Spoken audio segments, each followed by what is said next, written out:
I never thought words could physically hurt like a punch to the chest, sharp and breath-stealing, but that day, they did. My daughter, my only child, the person I had once carried for 9 long months, the girl whose scraped knees I had kissed and whose nightmares I had chased away for decades, looked me dead in the eye and said, "The best gift would be if you just died." It wasn't a joke. It wasn't sarcasm. It wasn't a heated moment said in anger. No. Rebecca said it calmly, coldly, like she was telling me the weather. And the worst part? She said it on my 70th birthday. The day had started quietly. I remember standing in front of my bathroom mirror that morning, brushing my thinning grey hair and telling myself not to get emotional. Birthdays weren't really something I celebrated anymore. After my husband passed 12 years ago, most years felt the same: quiet mornings, a simple breakfast, a walk around the neighborhood for exercise. But this year, something was different. Rebecca had actually invited me over. She had texted 2 days earlier saying, "Come over on Saturday. We should talk about the funding for the house project." I knew what that meant. The house project wasn't hers. It was mine. Or rather, something I was paying for. 2 years ago, when Rebecca and her husband David decided they wanted to upgrade from their 1,400 square foot starter home into a brand new custom build, they somehow assumed I would write a check for most of it. And I did. Because that's what parents do, right? You give. And give. And give again, hoping your child's happiness will somehow be worth the sacrifice. Over the years, I paid off her student loans. I covered the down payment for her first home. I helped with private school for my grandkids. I even co-signed a loan when she and David wanted to start a boutique business. Somehow, I became more of a walking ATM than a mother. But I could. And I did. Because the moment your child wishes you dead is the moment you finally realize you've given everything and received nothing in return. The drive home felt like a blur, streetlights stretching into long, ghostly lines across the windshield, my hands gripping the steering wheel so tightly that my knuckles turned white. I wasn't crying. Not yet. My body wouldn't let me. It was as if the shock had frozen every tear before it could form. I kept hearing her words on repeat. The best gift would be if you just died. A sentence shouldn't echo the way a gunshot does. But those words, they ricocheted through every corner of my mind. Every memory. Every sacrifice. I pulled into my driveway and sat still long after the engine stopped. My house felt darker than usual. Or maybe I was just seeing the world differently now, through a lens of betrayal I never expected from my own child. When I finally stepped inside, the silence hit me like a wave. Normally, I tried to fill my home with noise. I'd turn on the TV, even if I wasn't watching it. I'd hum to myself while cooking. I'd play old music from the 70s, songs my husband and I used to dance to when life felt simple and warm. But tonight, I didn't turn on anything. I just sank into the sofa, placing my purse beside me, and stared at the wall as if it could tell me why my daughter had turned into someone who saw me as a burden instead of a blessing. Someone who saw my death as a gift. The tears came then, slow at first, then uncontrollable. I buried my face in my hands and wept for the little girl I once knew. The girl who used to cuddle into my lap after bad dreams. The girl who used to run into my arms when I picked her up from school. The girl who used to say, "Mommy, when I grow up, I want to be just like you." Where had that little girl gone? And how had she grown into a woman capable of such cruelty? And the consequences, whatever they were, would be hers to face, not mine. The next morning, I awoke to the thud of something heavy hitting my front porch. At first, I thought it was a package, maybe something I'd ordered and forgotten about. But when I opened the door, I found a thick envelope taped directly onto my storm door, the kind that looked intentionally aggressive, bright red marker written in huge letters. Urgent. Open immediately. My stomach tightened. I didn't need to guess who it was from. I peeled it off and stepped inside, locking the door behind me before I even opened it. The weight inside the envelope was unmistakable: paperwork. A lot of it. I dumped everything onto the kitchen table. There were printed emails, copies of builder estimates, screenshots of text messages I never sent, and a handwritten note from Rebecca in her sharp, impatient handwriting. The note said, Mom. You are legally obligated to continue assisting us financially. You knowingly promised funds and we already built plans based on your word. If you refuse, we will pursue legal action. Rebecca I actually laughed out loud, an exhausted, bitter, almost disbelieving laugh. Legal action? Against me? For refusing to hand over more money? It was absurd. Ridiculous.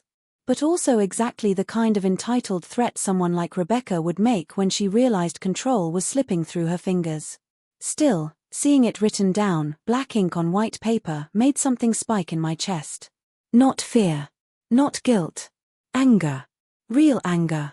For years, I had swallowed that anger. Pushed it down.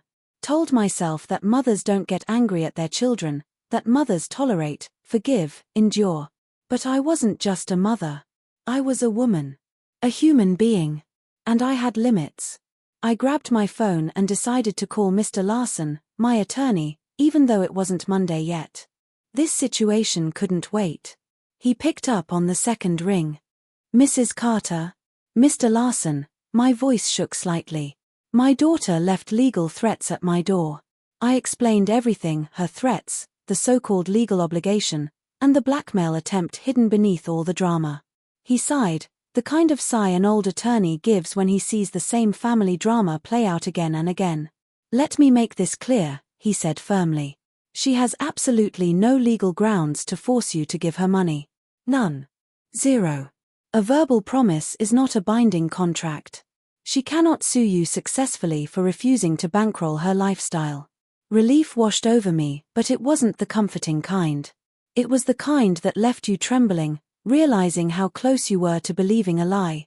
Can she come after my assets? I asked quietly. No, he said. Not unless she's listed on your accounts. Is she? No. Never. Good. Then consider her threats empty. However, he added slowly, I recommend you start documenting everything. Every message, every threat, every interaction. People who behave like this often escalate before they calm down. I closed my eyes. He was right. Rebecca was already spiraling. And I knew her well enough to know she wouldn't stop until she either got what she wanted or hit a wall so solid she had no choice but to face herself. Thank you, I said softly. Come in Monday, he reminded me. We'll update everything. And Mrs. Carter, you're doing the right thing.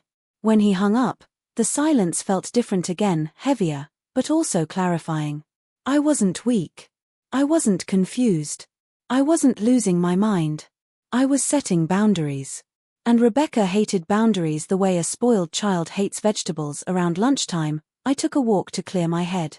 The fall air was crisp, the leaves crunching under my shoes. Kids were riding bikes. Neighbors were raking their yards. The world looked so normal, and yet my life felt like it was turning inside out. Halfway down the block, I bumped into Margaret again. You look like you haven't slept, she said, concerned. I've slept, I replied, but my mind hasn't. She nodded knowingly. She tried something else, didn't she? I held up the red-lettered envelope. She threatened legal action. Margaret's eyes widened. Oh, that girl needs help. Real help. We walked together for a bit, and after a moment she spoke again. You know, she said carefully, some people don't understand boundaries until they face real consequences. You've always protected her from consequences. Her words stung because they were true. I know, I whispered. Margaret placed a gentle hand on my shoulder. This might be the first time she's being told no and having it mean something. I nodded. She's not handling it well. She won't, Margaret said, until she realizes you're serious. As we walked back toward my house, I felt a new emotion rising inside me, fear, but not of Rebecca. Fear of what might happen next. Because if Rebecca was willing to threaten me legally, what else might she do? That evening, as I was making tea, a car pulled into my driveway. I knew it before I even saw the plates. David. Her husband. He climbed out of the car with the slow, heavy movements of a man preparing for a confrontation. He walked up to my porch and knocked, not politely, not gently. 3 hard, deliberate knocks. I opened the door only slightly, leaving the chain on. "Mrs. Carter," he said, forcing a smile. "We need to talk." "No, David," I said. "We don't." He chuckled humorlessly. "Look, Rebecca's emotional right now. She said some things she shouldn't have. She told me the best gift would be if I died." His jaw tightened, but not with shock. With annoyance. Like this was an inconvenience, not a horror. "She didn't mean it," he said flatly. "Whether she meant it or not," I replied, "it was said. And I will not ignore it." He exhaled sharply, losing patience. "Okay, fine. She crossed a line. But you're still responsible for this funding. We're too far into the project to back out." "No," I said again. "I am not responsible for anything except my own life." He took a step closer, lowering his voice. "If you don't help us, we're going to lose the lot. The builder already started the foundation. We could lose everything." "You made commitments you couldn't afford," I said. "That is not my burden." His mask finally cracked. "Do you want your grandkids living in a trailer park?" he snapped. The manipulation was sharp, quick, and practiced. But I had become immune. "That's not what will happen," I said. "And you know it." He glared at me. "You're ruining this family."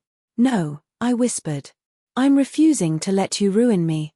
Something dark flickered across his face. And suddenly, I knew Rebecca wasn't the only problem. David had been using me too. Maybe even encouraging her mindset. Maybe feeding it. "You'll regret this," he said, echoing Rebecca's earlier words. But unlike her, he didn't sound emotional. He sounded calculating. Dangerous. Before he could say anything else, I closed the door in his face. Slowly. Calmly. Then I locked every bolt. I stood there, breathing hard, while his footsteps retreated and the car engine revved. Only when the sound faded did I whisper to myself, "This isn't over." And deep down, I knew it. Rebecca's anger was becoming something else. Something uglier. And before this story ended, she would show just how far entitlement can push someone. When the money stops coming. For the next few days, my house felt too quiet. You'd think at my age I'd be used to silence, but this one wasn't peaceful. It was heavy, like something pressing on my chest. Every time my phone buzzed, my heart skipped, hoping it was Rebecca apologizing, and fearing it wasn't. But none of the calls were from her. It was her husband, David.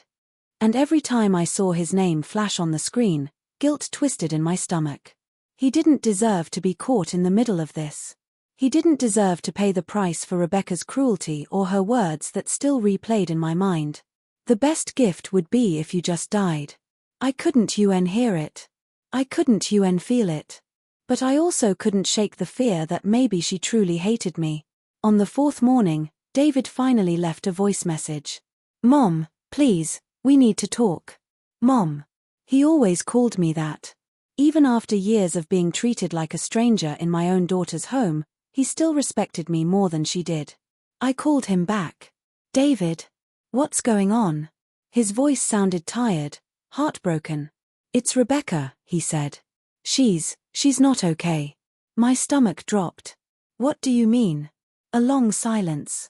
"She told me what she said to you. About wishing you dead."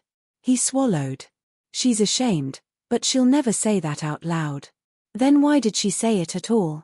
I whispered. "She didn't mean it," he insisted. "She just reacted. She's been under pressure at work, and with the medical bills." "Medical bills?" I cut in sharply. "What medical bills?" David froze. He realized he'd said too much. And just like that, the truth began unraveling. "She never told you?" he finally asked. "Told me what, David?" He exhaled deeply, defeated. "I think you should come over." When I arrived at their house, a house I paid for, it no longer felt like my daughter's home. It felt like a place where my love had been taken for granted and twisted into resentment. David opened the door gently, like he was afraid it would break. Inside, the atmosphere felt wrong, tense, thick, like walking into a storm. "Where is she?" I asked. In the bedroom. She won't talk today. That's fine, I said. You talk. We sat at the kitchen table, the same table where I'd once fed my baby girl macaroni and cheese and wiped sauce from her chin. The same table where she told me I was her best friend. Now it was just cold wood between us. Rebecca didn't want to worry you, David began. But she's been having some health issues. My breath froze. What kind of issues? He hesitated. Stress-related, emotional, mental. She's been feeling overwhelmed. The promotion she's been chasing hasn't come through. She's been comparing herself to her co-workers, feeling inadequate. He rubbed his temples. And she feels like she's constantly failing. As a mother. As a wife.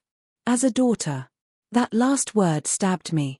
Failing, as a daughter? I repeated. He nodded. She thinks no matter what she does, it's not enough for you. I had to laugh. It wasn't humor, it was disbelief. Not enough for me. David, I gave her everything I had. I gave her the house. I gave her an education. I gave her love. I gave her years of my life. I know, he said softly. So how could she think that? David sighed. Because she's never stopped seeing herself as the 13-year-old who disappointed you the day she quit piano lessons. I blinked. That was decades ago. But she never let go, he said. She thinks you still see her as a failure. I sat back, stunned. All these years, all this resentment, because she thought she wasn't enough. But, David, I whispered, I always loved her. I always supported her. Even when she made the worst mistakes of her life. I know, he repeated. But Rebecca's mind doesn't always listen to logic. I looked away as tears filled my eyes. And the money? I asked. The funding. Why did she react like that? His face tightened. Because she depended on it. More than she admitted.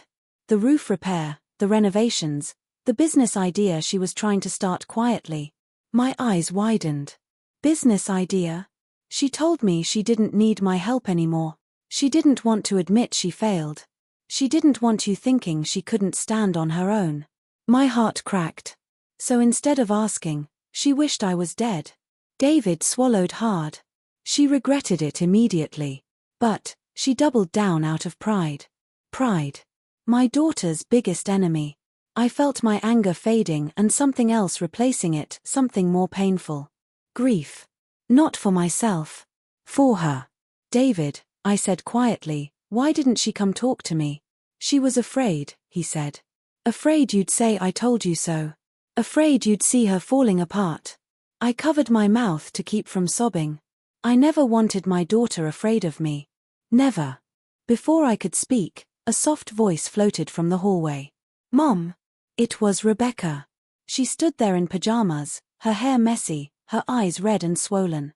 She looked nothing like the confident, sharp-tongued woman who had told me she wished I'd die. She looked like a scared little girl. Mom, she whispered again, I'm sorry. But not the kind of sorry someone says after a minor mistake. It was the kind someone says when they've shattered something fragile, something they're terrified can't be repaired, and that's when I realized. This wasn't just a fight. This was a breaking point. For both of us. And everything was about to change. For a moment, the world felt completely still. Rebecca stood in the hallway, clinging to the doorframe like it was the only thing keeping her upright. Her voice trembled, her lips quivered, and her eyes, those same hazel eyes she'd had since she was a baby, were filled with something I hadn't seen in years. Fear. Shame. Regret. But also, hope. The hope that maybe, just maybe, I hadn't stopped loving her. Mom, she whispered again, her voice cracking. Please, don't leave. David looked at me, eyes pleading. I swallowed hard. I'm not leaving, I said gently. Not until we talk. Rebecca's shoulders dropped in relief, and she sank onto the couch like her legs could no longer support her.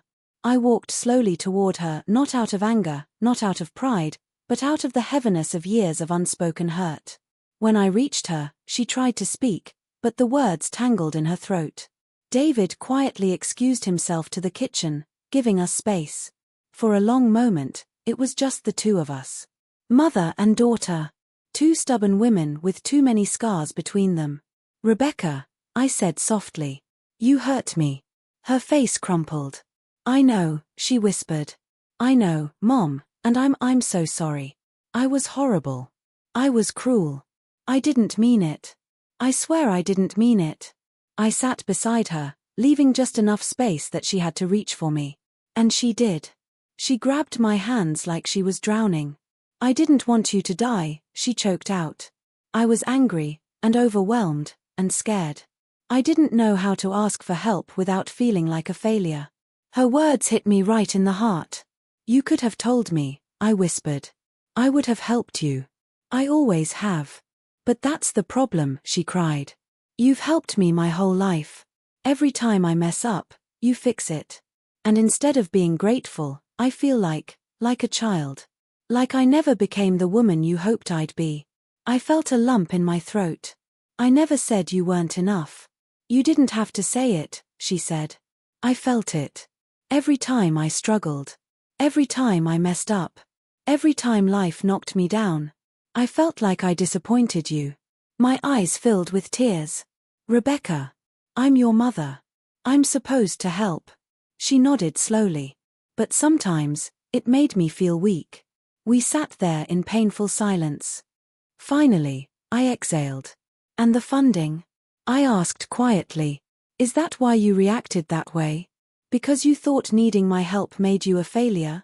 She hesitated, then nodded. It wasn't just the money, Mom. It was what the money represented. I felt trapped. Dependent. She looked away. When you said you couldn't keep supporting us, I felt like the ground fell out from under me. Not because I wanted your money, but because I felt like you were giving up on me. Giving up on her.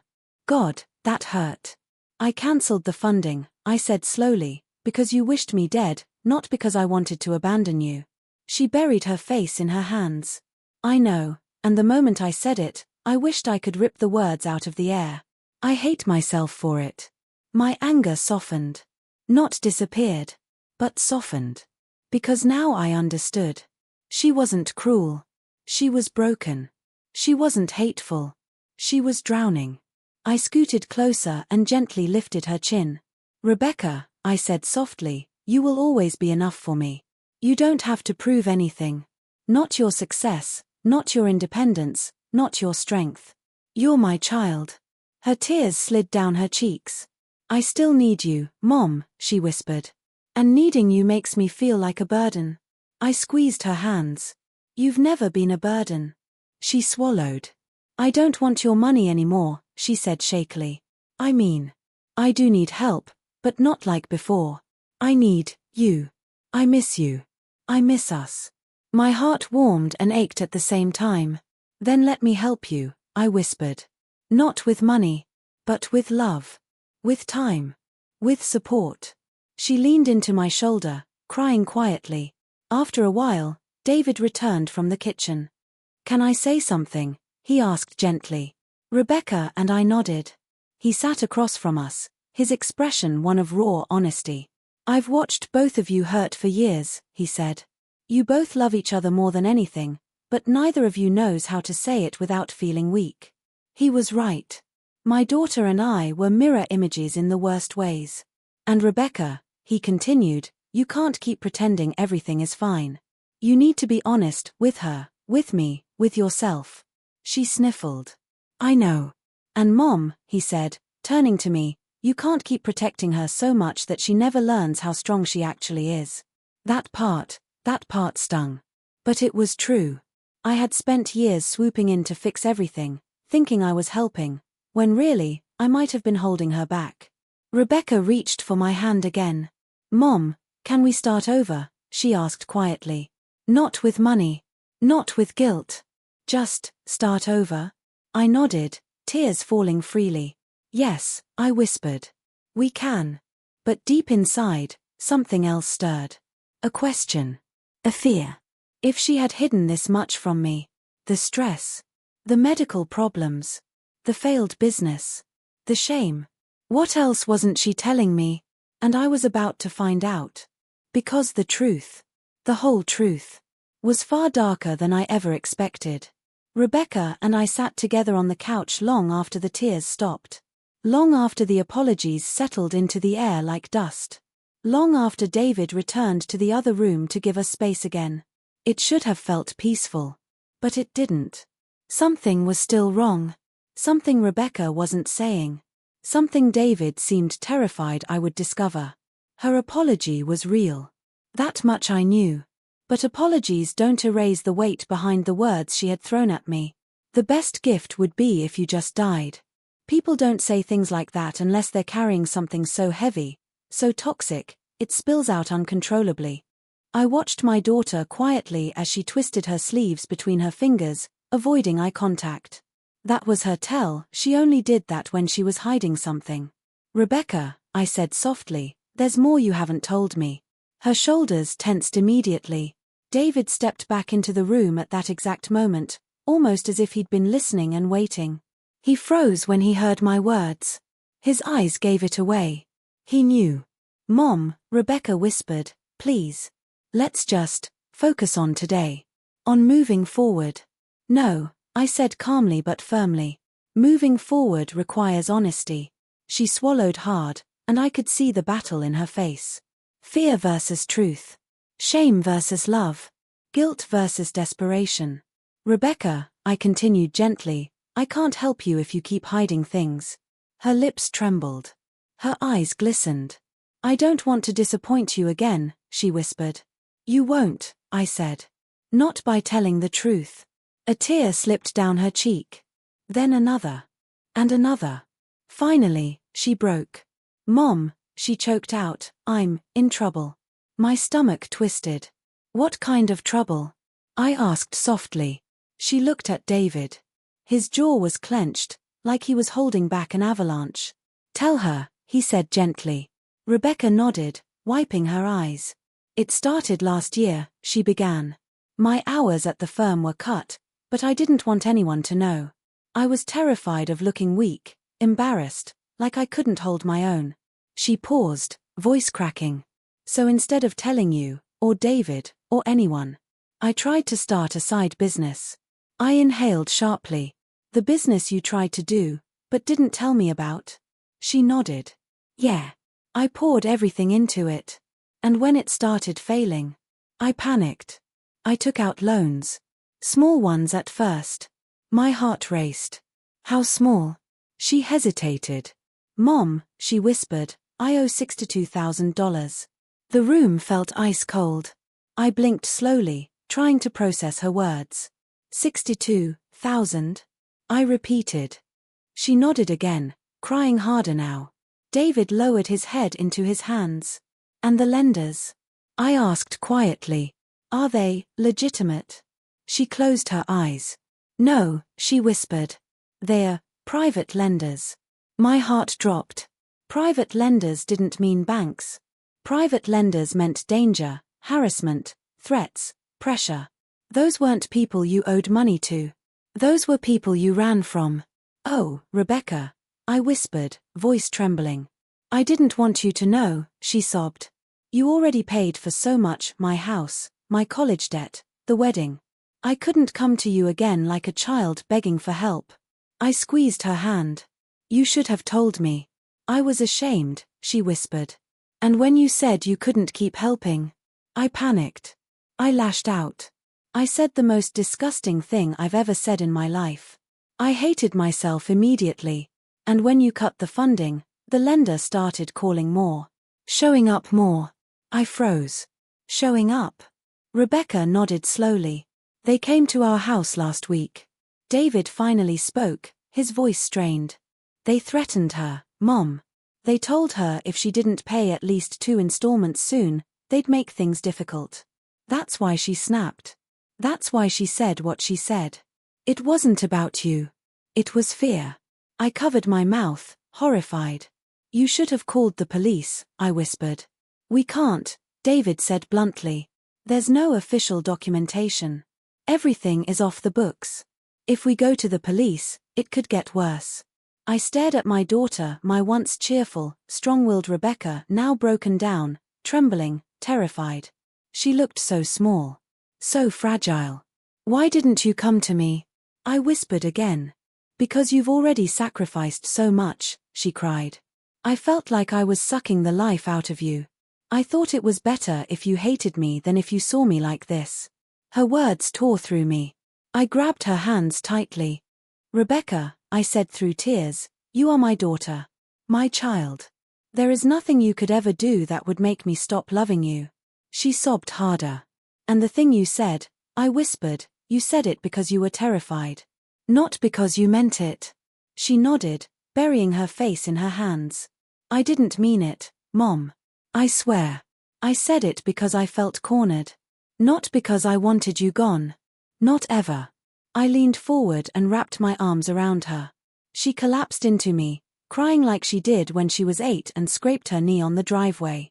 Only this wound was deeper. And the fix was harder. David cleared his throat. There's more, he said softly. Rebecca stiffened. I looked at him, fear creeping into my spine. More? He nodded grimly. The lender gave us an ultimatum, David said. We have 1 week to pay the first $15,000, or they'll come back. I felt the blood drain from my face. 1 week. $15,000. And a threat behind it. Rebecca clung to me, shaking. Mom. I'm scared, she whispered. Really scared. I pulled her closer, my heart pounding. I had spent my whole life protecting this child. And now the danger wasn't emotional. It wasn't a fight. It wasn't a misunderstanding. It was real. Physical. Immediate. And suddenly the question wasn't whether I'd cancelled the funding. The question was whether I could save her. Before it was too late. I held Rebecca tightly, her tears soaking into my shoulder. The house was quiet except for her shaking breaths, but inside my mind, everything was loud. Rushing, pounding, spiraling. My daughter was in danger. Real danger. And she had been facing it alone. A mother's worst nightmare. I pulled back slowly and cupped her face in my hands. Rebecca, I whispered, look at me. She did, her eyes red and swollen. You will not face this alone. Not anymore. She flinched. Mom. I don't want your savings. I don't want your money. You already said you can't keep supporting me. I don't want to take from you again. These aren't the kind of people you negotiate with, I said firmly. You don't hide from them. You don't try to outsmart them. You get help. Real help. Help from who? She whispered hopelessly. Not the police. Not the bank. Not the firm. Who else is there? I took a deep breath. Me. David stood up instantly. Mom, no. You don't understand how serious. I understand perfectly, I cut in. Someone is threatening my daughter. That is serious. And I'm not sitting by while she's terrified to sleep in her own home. Rebecca grabbed my wrist. Mom, please. You could get hurt. I squeezed her hand. Sweetheart. I survived 40 years of night shifts, violent patients, emergencies, and a pandemic. I'm not scared of some low-level thugs with cheap suits and bad threats. David exhaled, torn between relief and worry. But the money, he said quietly. $15,000 in 1 week, that's not a small amount. I know, I said softly. But I have one option left. They stared at me, confused. I sighed. I wasn't going to tell you this, because I know how you both get when it comes to my money, but I still have a retirement certificate. A fixed fund. I was saving it for emergencies. Rebecca's eyes filled with fear. No. No, Mom. This is not your emergency. This is my mess. My consequence. Your emergency is my emergency, I said. That's how motherhood works. She shook her head violently. I won't let you. I already drained you once. I already made you use your life savings for my house, my wedding, my school. You didn't make me, I said firmly. I chose it. Because you're my child. She sobbed again, collapsing into my lap. I don't deserve you, she whispered. I stroked her hair gently. You don't have to deserve me. You're my daughter. That's all. But money wasn't the only problem. The lender. The threats. The fear. That had to be dealt with too. David sat across from me, his face stiff with determination. "We have to tell someone," I said. "Someone who can actually help." Rebecca wiped her eyes. "I don't want them to hurt you. Or come after Ethan." Ethan. My grandson. Her son. 8 years old with freckles and a smile that melted my heart. That lit a fire inside me. "Nobody is coming near that child," I said, voice like steel. "Nobody." David took a breath. "There is one person," he said. "Someone who might be able to give us advice. My cousin, Mark. He's a lawyer, well, more like a fixer. He handles disputes. Tough disputes." Rebecca looked alarmed. "Mark. I thought we said we wouldn't involve him." "Becky," he said gently, "we're past that." I nodded. "Call him," I said. "Now." David hesitated only a second before dialing. Mark arrived 2 hours later. He looked nothing like a lawyer. More like a biker who moonlighted as a detective. Tall, broad-shouldered, with a trimmed beard and eyes that didn't miss a thing. He shook my hand firmly. "Mrs. Hale," he said. "I heard you have a problem." I nodded. "My daughter owes money to private lenders." He nodded slowly. "And I'm guessing they aren't the polite, friendly type." Rebecca let out a humorless laugh. "No. They aren't." Mark sat down. "Tell me everything." Rebecca explained, from the failed business to the loan to the threats. Mark listened carefully, then leaned forward. "These guys don't want trouble," he said. "They want money. But they also don't want police involved. That gives you leverage." David frowned. "But we don't have official paperwork. No contracts." Mark shrugged. "The lack of paperwork is exactly why they need to scare you into paying. They have no legal claim. Only intimidation." I felt a flicker of hope. "So what do we do?" I asked. Mark looked directly at Rebecca. "You pay the first installment to get them off your back. But before you pay the second, we negotiate." "Negotiate?" Rebecca whispered. "Yes," he said. "I'll talk to them myself. They won't say no to me." David looked at him sharply. "You mean intimidate them?" Mark smiled slightly. "I'll just remind them how fragile their side of the deal is." Rebecca shivered. I wasn't sure if Mark's confidence comforted me or frightened me, but at that point, any plan was better than fear and silence. For the next 3 days, I barely slept. I withdrew the $15,000. The teller asked me 3 times if I was sure I wanted to pull from my retirement. "Yes," I said every time, steady. I wasn't going to watch my daughter drown. I wasn't going to let my grandson grow up in fear. And I sure as hell wasn't going to let some menacing lender think he could terrorize my family. On the 4th day, Rebecca, David, and Mark met the lender in a public place, a busy parking lot with cameras. Mark kept the meeting short. He handed over the money. He made eye contact that could peel paint. And he said a single sentence. "You will not come to this family's house again." The lender tried to scoff, but I saw his hand tremble. Mark had that effect. They walked away without incident.